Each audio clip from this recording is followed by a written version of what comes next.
बताओ, भारत की प्रथम राष्ट्रीय शिक्षा नीति कब घोषित की गई?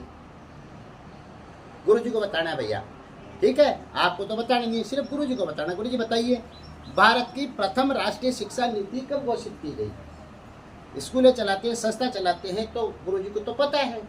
तो भारत की भैया प्रथम में राष्ट्रीय शिक्षा नीति 1968 में घोषित की गई।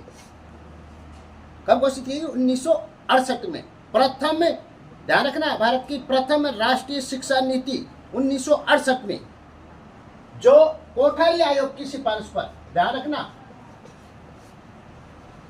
कोठारी आयोग समिति बनी थी 1964-66 में, 64 से 66 तक, ध्यान रखना भैया। इसकी सिफारिश के आधार पर इंदिरा गांधी सरकार ने भारत की प्रथम राष्ट्रीय शिक्षा नीति घोषित की, लागू की।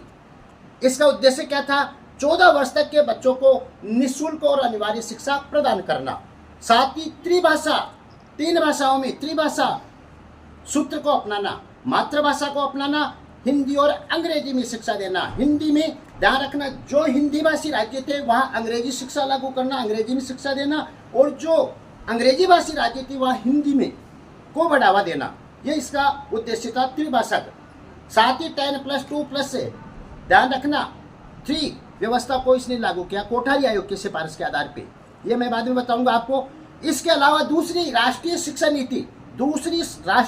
नीति कब घोषित हुई? 1986 में, ध्यान रखना, राजीव गांधी सरकार के द्वारा लागू की गई, ध्यान रखना, 1986 में। और इसका उद्देश्य, मूल उद्देश्य क्या था? शिक्षा में सुधार लाना, शिक्षा में गुणात्मक सुधार लाना। और तीसरी राष्ट्रीय शिक्षा नीति, ध्यान रखना भैया, 2020 में।